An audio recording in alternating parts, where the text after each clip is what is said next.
Hi, it's Robin McMahon here. I'm the host of Parenting Our Future. And if you're listening to this podcast, I want to thank you so much for being here. I also want you to know that I am a former angry mom. I used to yell and rage and threaten and punish my kids because I wasn't getting the cooperation or the behavior that I felt I should be getting. And I struggled for many years not knowing how to change or knowing what to do differently. It wasn't until I found the world of peaceful parenting that I learned why my kids acted the way they did, and also why I was so angry and triggered. I was able to heal my anger and leave my triggers behind so that I could focus on being the calm and confident parent I always expected myself to be. I can tell you that feeling connected to your kids is the best feeling in the world. My two boys are teenagers now, and we have a strong relationship that is rooted in deep connection. And where there is connection, there's cooperation. Parenting is the most important job we do, but it's the hardest job we do. And we do it without understanding the fundamentals of the way our kids grow and develop. And we do it without knowing the way their brains work or what their behavior is actually really telling us. So it's no wonder it's so hard. And it's okay to ask for help. It's okay to say, this is harder than I thought it would be. And that's where I come in. I can help you and I can support you so that you can have the cooperation and enjoy being a parent. You can book a free call with me on my website, parentingforconnection.com. And if you want to download my free guide, How to Turn a No into Cooperation, go to triggerfreeparents.com. I really hope you enjoy the show. Thanks for listening.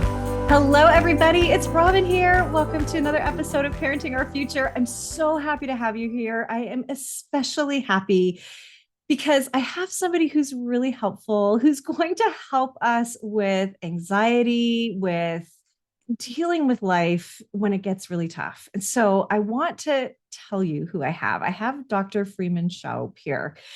He is a physician with a PhD in molecular biology. He left his career in allopathic medicine to pursue his passion and purpose for helping people overcome fear and anxiety without medication.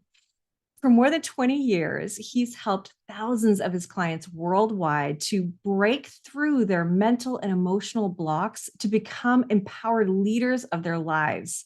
Dr. Friedemann is the author of an award-winning book called The Fear and Anxiety Solution. And his newest book that literally, if you're listening today on March 21st, 2023, it has come out today. He's launched it today. It focuses on activating the healing power of the subconscious mind to switch out stress and anxiety-driven survival mode and make authenticity and confidence the everyday way of being. Oh my goodness. It is an incredible book. I hope you will read the book as well as download the gift that he has for us, which we're all going to talk about. So welcome, Dr. Friedemann. So happy to have you here. Thank you for this introduction and thank you for having me. Well, this is such a relevant topic because so many people are living with fear and anxiety and stress, and it's ruling their lives. And it's just no way to live, is it? Well, I know that it isn't because I had anxiety for many years myself. So I definitely know all the ins and outs in regards to how it makes us feel. Powerless, overwhelmed, insomnia. I had OCD, obsessive compulsive behavior. I mean, there's a lot of things that, I felt I'm going to have to live with for the rest of my life. But you don't. This is what I'm teaching people since now 20 years. If I can overcome it, certainly you can. But you have to find the right angle. You have to work with the subconscious not as the enemy, not as your flaw or your weakness, but really work more as an opportunity with your anxiety. And the opportunity is ultimately that there is a reason why your anxiety is there. Figuring out that reason and helping you to resolve that reason, that message behind the anxiety. That's ultimately what this work is about. Okay, so you said a couple of things, and thank you for sharing some of your own struggles too. I have a son that I talk about a lot that has OCD. So, that's relevant to me in my life. And I know that the cases of OCD have skyrocketed since the start of the pandemic for reasons that kind of make sense, right? And now you're talking about the subconscious mind and anxiety. So, I want to start with anxiety. What exactly is it? Why do we have it? And then I want to then I want to transition into what the subconscious mind is and how that works. Well, anxiety is a part of our emotional array. It's a very normal emotion that has been preserved since we were living in caves and, running away from saber-toothed tigers. So it's Mm-hmm. there, and it has certainly a meaning, which is to protect us. It's Mm-hmm. calling out danger.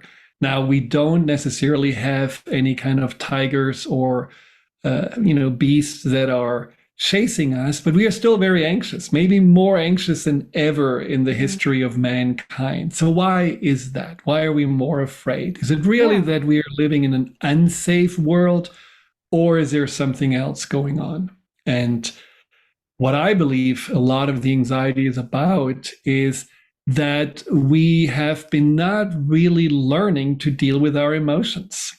Mm. When you look at what we are asked, even, when we start school to do, is to read, do some math, learn some science, and sit still. I mean, those are the things that we are asked to do.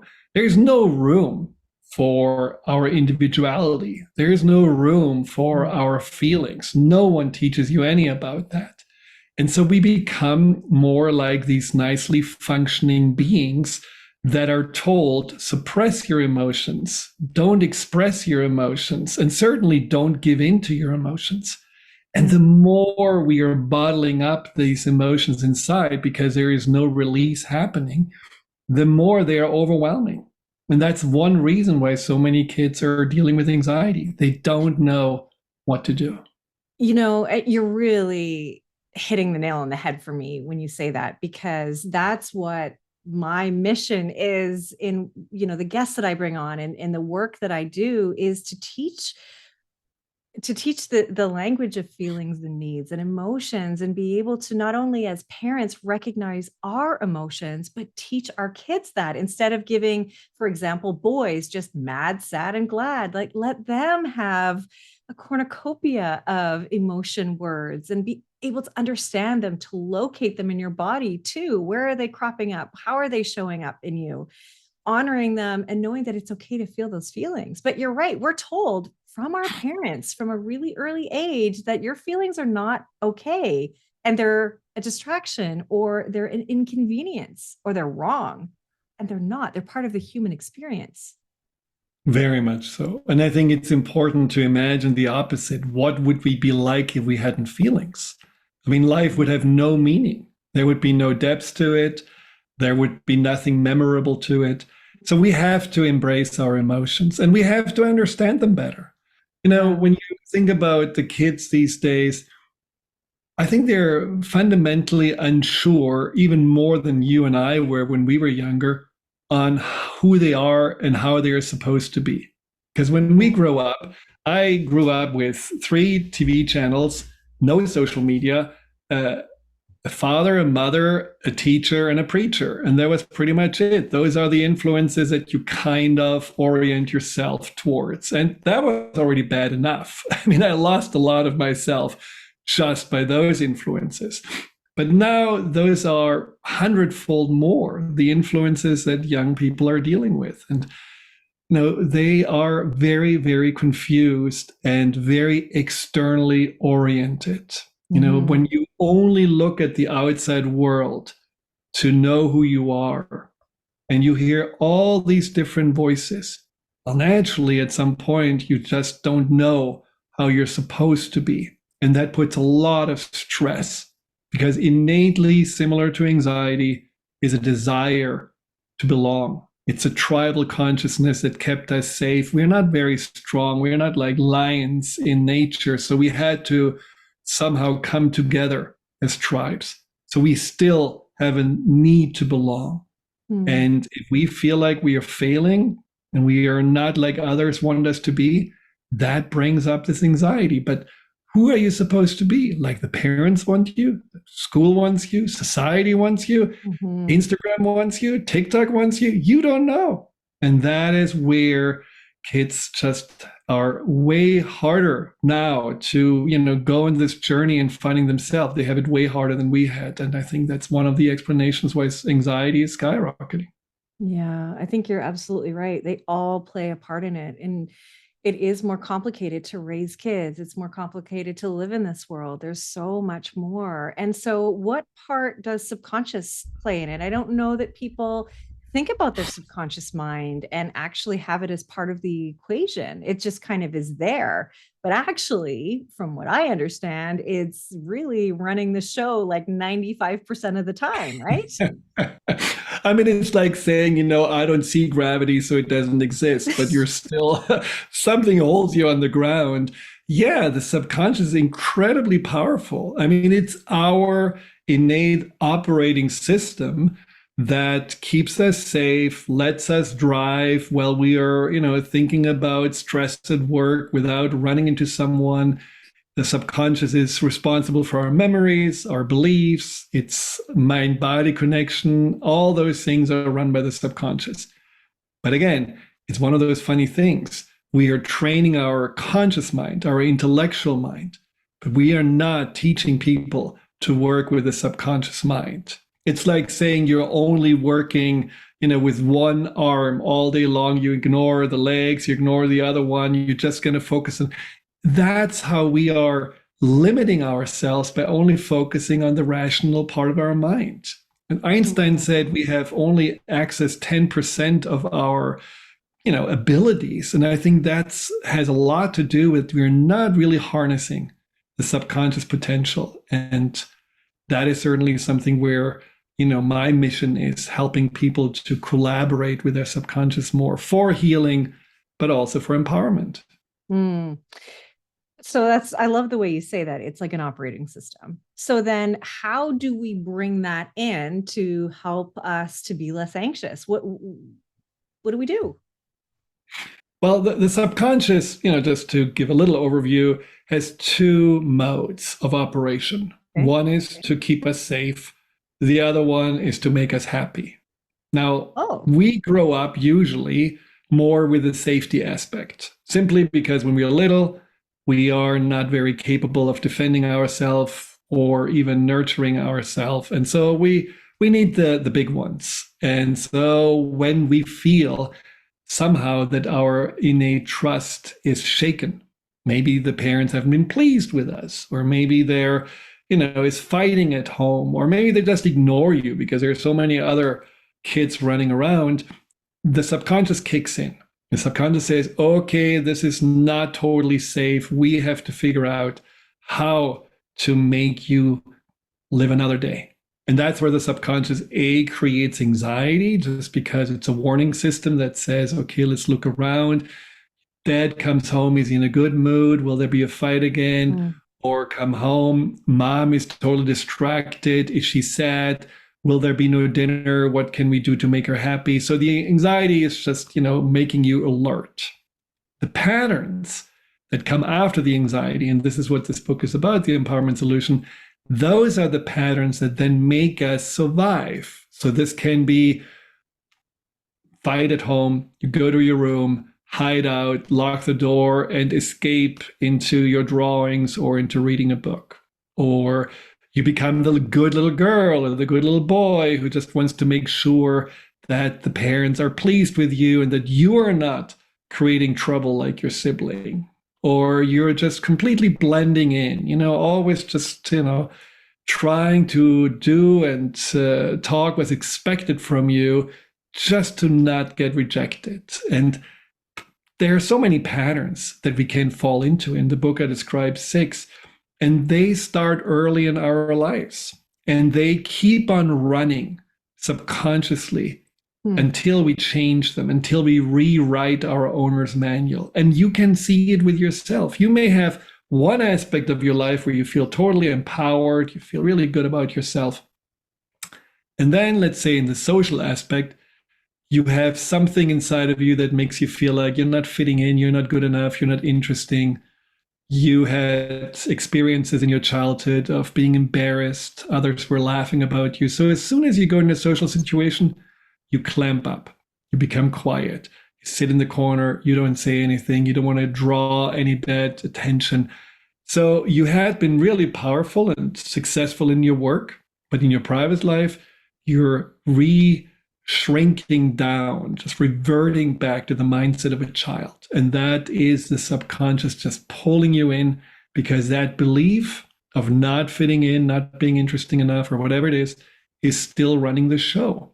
And you can, as a parent, see those beliefs starting to get installed in the children. You can see how they start to tell you, oh, well, I just will never really succeed. Oh, well, no one will ever invite me because I'm just not fun. And those beliefs need to be very quickly changed. Otherwise, they're going to stick with you for 20, 30 years, just like in my case, they were for a long time existent. And we act accordingly. Those beliefs that are driven by the subconscious make us act exactly what they predict or what they tell us to do. Wow. I mean, so what I heard you say is they're written early, these beliefs, this mode of operating, they're written early. And I just want to say, doesn't that just prove how important parenting is? Doesn't that just, like, we need this help and we don't know this stuff, right? This is why I do what I do, is because I know a little bit about this stuff. I know, a decent amount about this stuff, not as much as you, which is why you're here. But I do understand that. And if we understood these things as parents, then we can help our kids along even more. So having a book like yours, which is like a guide to this, is really helpful for us all. And that's why I'm so excited to talk to you and so excited to have this conversation. And so what I heard you say, again, it's written early, but it doesn't mean that we can't rewrite it in a later time. Yes. Absolutely. And that's where the empowerment comes in, right? Yeah, and you can really rewrite it at any time in your life, even if you're in your 70s or when you're just 15, it doesn't matter. You can rewrite it.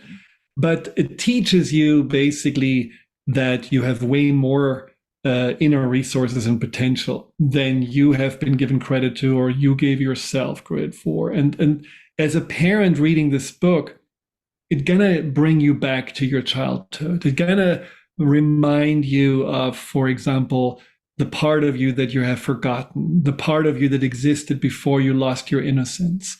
And it makes you understand yourself better, and it makes you understand your children better, because it makes you feel like, I want to help my child to preserve its innocence. Not innocence like, oh, don't watch any scary movies and definitely don't see any nudity in the world. I'm not talking about this. What I'm talking about is the innocence of the self that just knows who he or she is. There is an innocence in all of us where we just are born with, of course, I'm good at this. And of course, I can believe in magic. And of course, I'm here to create beauty. And then all of a sudden, something happens. And we are told, no, you're not that. And who do you think you are? And you should be that.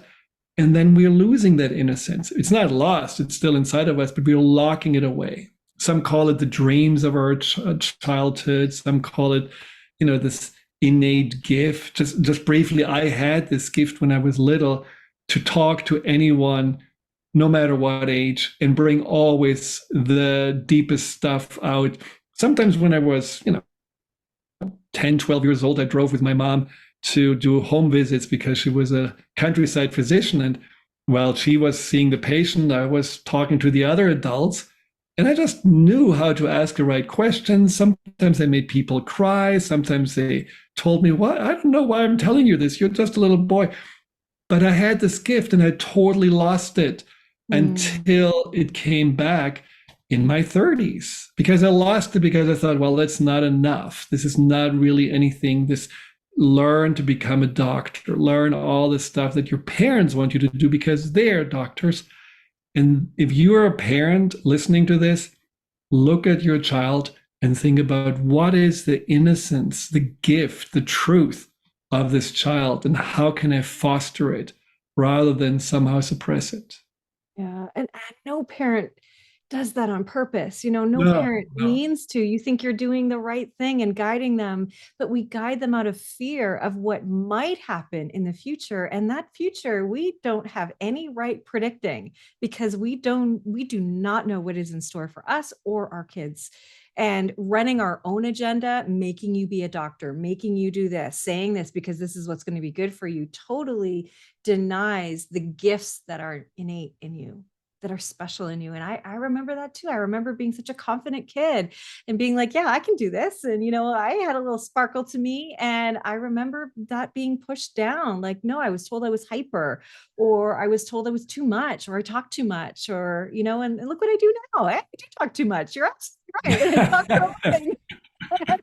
you know, it's part of who makes me who I am. But for years, for decades, just like you said, I clammed up. I didn't want to talk. I didn't want to share. And that's denying my own self, but thinking there was something wrong with me. Yeah. Yes. Yeah. Yes. And we don't need to feel that way, is what you're saying. And here's the thing. I think understanding, and tell me what your thoughts are when I say this, understanding the way the brain works too is really important, because if you have that thought or that belief about yourself, your brain goes in search of proving it to be true for you, because that's confirmation bias. So it's really hard to really understand, like, well, what is the truth? Right? Absolutely. Yes. And I think it's just also something that where when you do, for example, as an adult, feel like, I have something missing in me. So many people tell me when they start working with me, part of the anxiety is also that I feel like I'm not really living the life I'm supposed to live. And I don't know what that means. So they go for more careers or more partners or whatever they're looking for. And they don't realize that what they're missing is themselves. This piece that got lost, this piece that somehow is still hiding inside of them. And that certainly has a lot to do, this hiding, with the belief system, this belief system of not being good enough, or only being acceptable if we're pleasing, or only, when others approve of us, we can approve of ourselves. So there are plenty of beliefs that just realizing they don't tell us the truth. They try to shield us, but they don't tell us the truth. We are the creators of our reality, and the beliefs are funny mirrors. They don't show us a reality in all its potential. They show us only the distorted and limited version of our reality. Yeah, that's really good. I gotta just let that sink in for a second. I mean, that's really true. And our mind doesn't know the difference between fantasy and reality. Exactly. So let's get ourselves to a place where we're empowering ourselves. So what do we do? What do we do?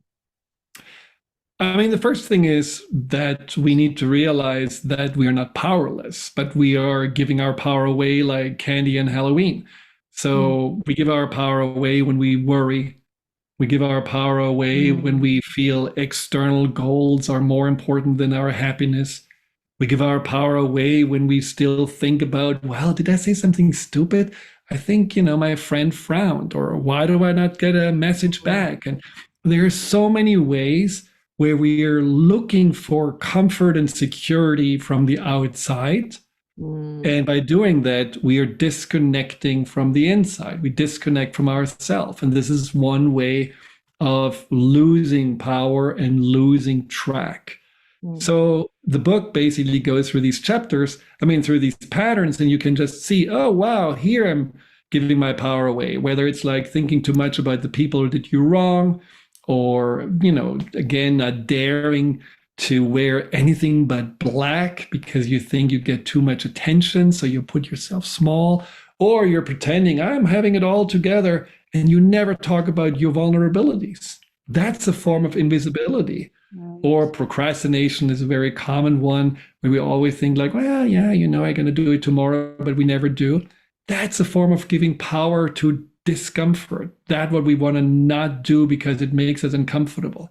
Whether it's a chore or a bill, or there are countless ways we lose our power. And when we feel powerless, that's when we feel insecure and anxious. But that's also the root often of obsessive compulsive behavior. This powerlessness is out of control, not feeling that we have agency, that everything is done to us and nothing is really done through us.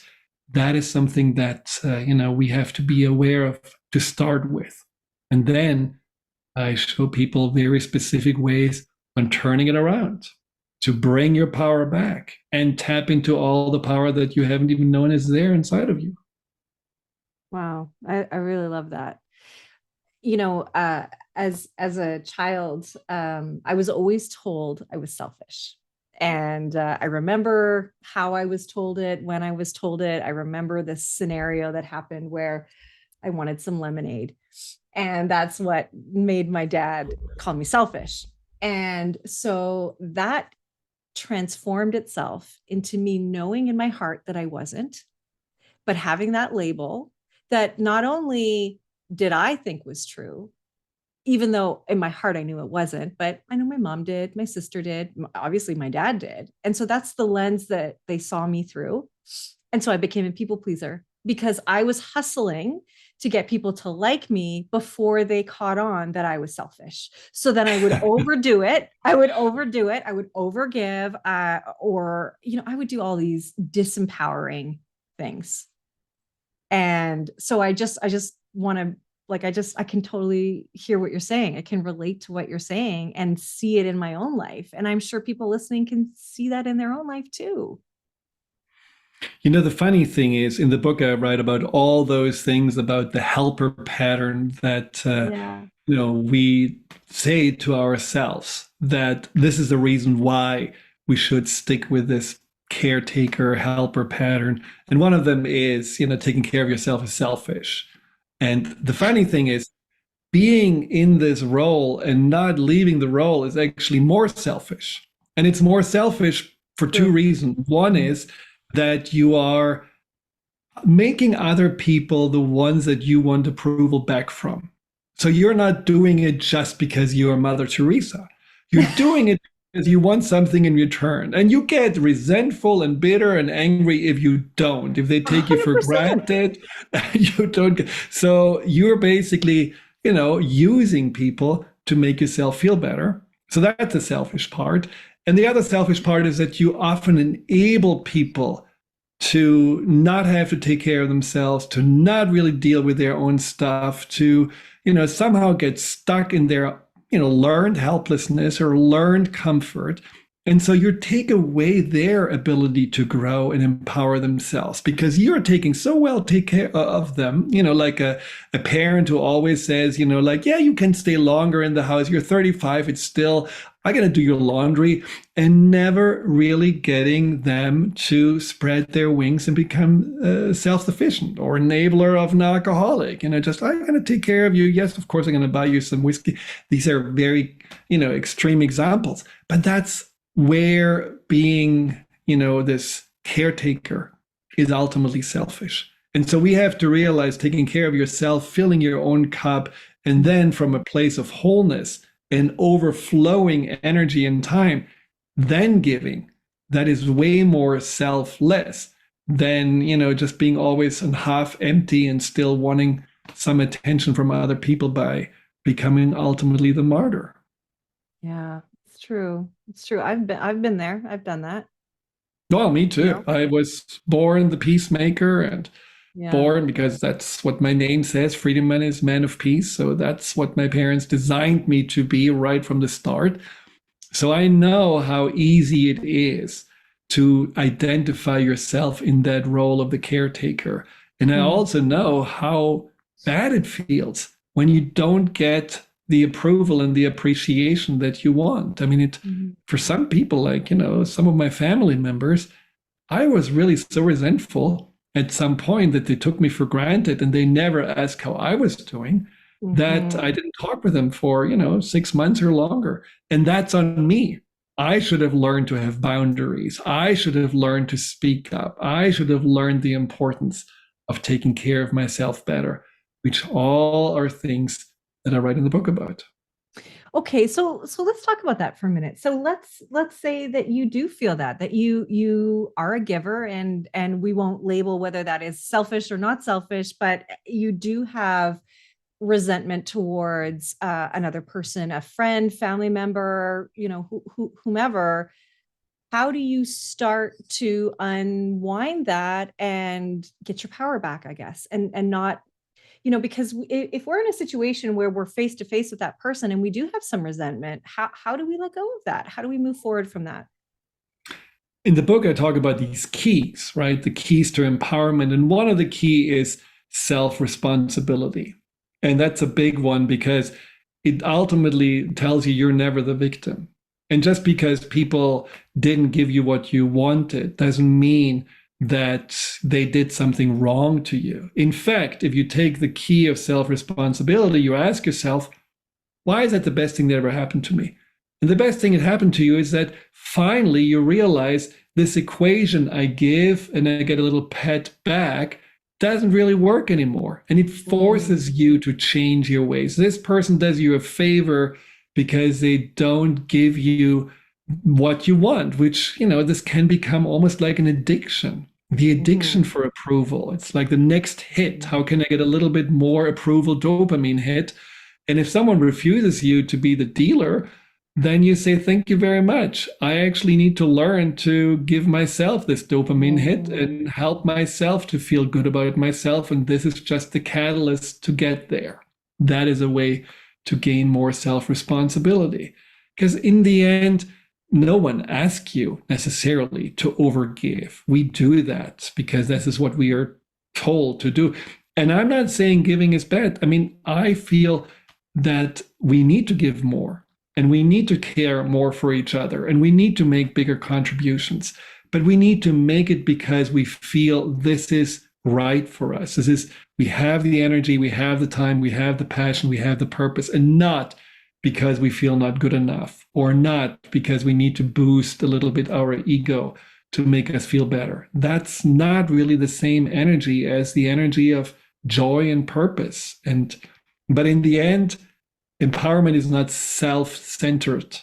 Empowerment is simply finding yourself so that you know who you are, and then you have more to contribute to the world, because the world needs us in our empowered version, not in our scared, insecure version. It's less transactional when it comes from that pure place. Exactly. Yeah. Absolutely. And then you're happier because you're not waiting for payback to come from that person. Totally. Probably won't.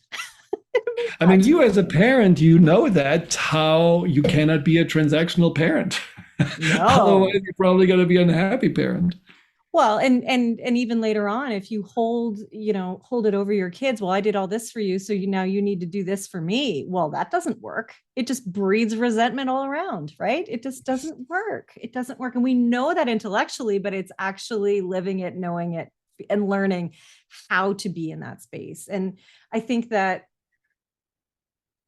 what you're allowing us to do is just be happy, and it's internal, not external, like you said, right? It really is internal. Exactly. Peace and happiness. And it feels like that is almost unattainable, but it's not. Like, so here's what I'm thinking. So I hear everything that you're saying, but then I'm thinking, okay, what do you say to somebody who the fear is real that maybe they will be evicted from their home? Maybe they don't have enough money for groceries. Maybe their child is in crisis. How do you have peace and not anxiety in those situations? I mean, of course, if you deal with cancer, you have fear. I mean, that's all very understandable. The question is not, is fear justifiable or not? The question is, how do you want to face your fear? Do you want to face the fear where you see the fear bigger than yourself? Or do you want to face the fear knowing that you have a place of security and you have, potential and resources inside of you to deal with whatever life brings you? Is fear faced best with confidence or worry? And I think we can only have confidence in ourselves when we know ourselves. I know a lot of people that started out the journey like working with me with living on the couch with friends because they had no money and nothing. But they didn't let those circumstances stop them. They said, I know I can do better. I know there is something inside of me. I just have to unearth it. I have to find it. Mm. And that is what this journey is about. It is not about making yourself never have fear again. And it's not about, putting sugarcoating on real problems.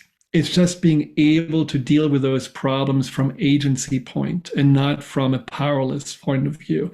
Knowing that whatever happens in life, there is an opportunity for you either to reach out and get more help or to find those resources inside of you. See, what you said before was so interesting. I agree. We know a lot of things intellectually. We know things that we have heard of. But that's where my research mind comes in. What I wanted to do with this book is not just, telling you, well, you can think about it this way. I wanted to lay out a pathway on how to become the alternative, to really show you don't have to only say, I don't have to be the pleaser. I can be more self-focused, but that's it. End of chapter. I laid out specific ways on how to get consciously and subconsciously on board with another way of being. And I had to address all the concerns that always come up in all chapters. I had to lay out consciously on how to rewire your brain and see things from different angles. But I also had to go to deeper processes where your subconscious get addressed and then wrap it into tangible tools and homework for people to really bring it home and integrate it. So it's a real owner's manual that you can use. And I think it really can transform people's lives because we are only anxious because we don't feel safe within ourselves. And once I started to feel safe within me without feeling the pressure of having to be something or reaching a success to feel good about myself, my anxiety was pretty much gone because it didn't really need to be there to warn me from, you're going to fail. These people don't like you. There will be rejection. All of those things didn't matter so much anymore because I have my own back. And how many of us can really say that we have our own back? Wow. I just think that's so incredible. And the fact that, that's why I love your book is because it is real, tangible solutions. Like, just tell me the things to do and I'll do it. Just tell me what I need to do. Right. And so just so everybody, I don't want to spoil it, but every single person in my family is getting your book because everybody needs it, including myself. So it goes on sale today. Tell me about today. Well, it's really great. You are also one of the supporters of the book launch, which I just love. So when you're ordering the book on Amazon.com today, you get 50% off for the ebook. So that's already great. And B, you get all these gifts from 17 amazing teachers and healers and authors like yourself. And they're all on the website. It's drfriedemann.com/new-book. Very simple, new-book. And put your number in, your sales number. Even if you're buying it in Canada, you can put your number in there and you get the gifts. You get a new page opening up and you can download all the gifts. And my gift's going to be 2 guided meditations, like deeper processes. You, I think, have a toolbox that you're giving. So I have how to turn a no into cooperation. That is for parents. That's awesome.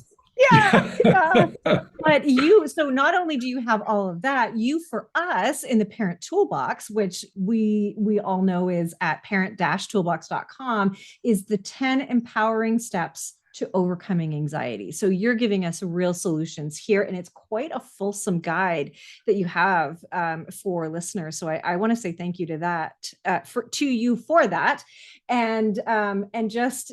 Look, I know you. I've been on your podcast as well. And what's your podcast, just for everybody listening? It's called Empowerment Solutions, and you find it on YouTube. And I now also have it on TikTok, so you'll find it anywhere. So you're everywhere. Yeah.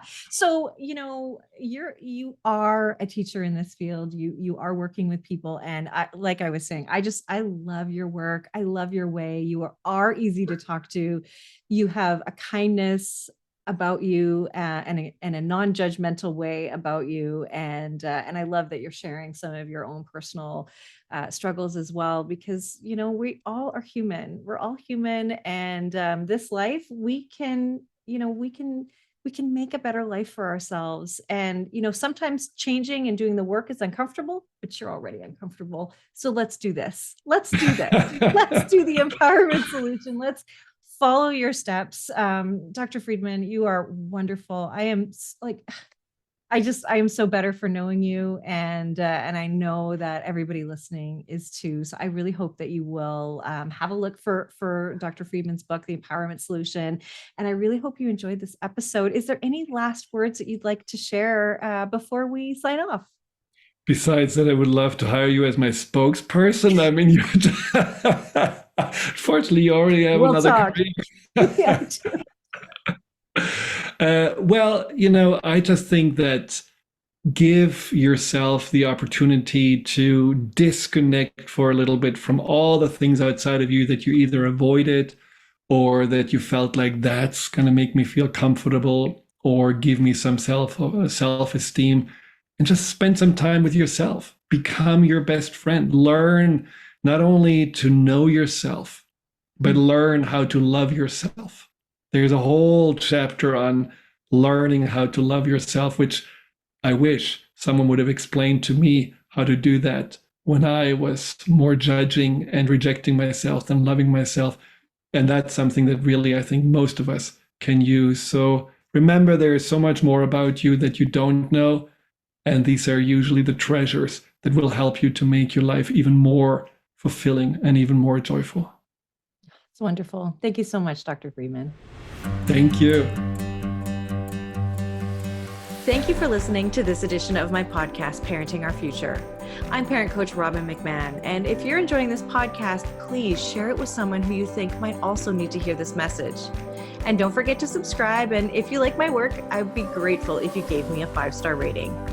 For those of you who like my content and want more, visit me at yellingcurebook.com to get your copy of my book and to find other resources to help you. Until next time, I am wishing you and your family peace and connection.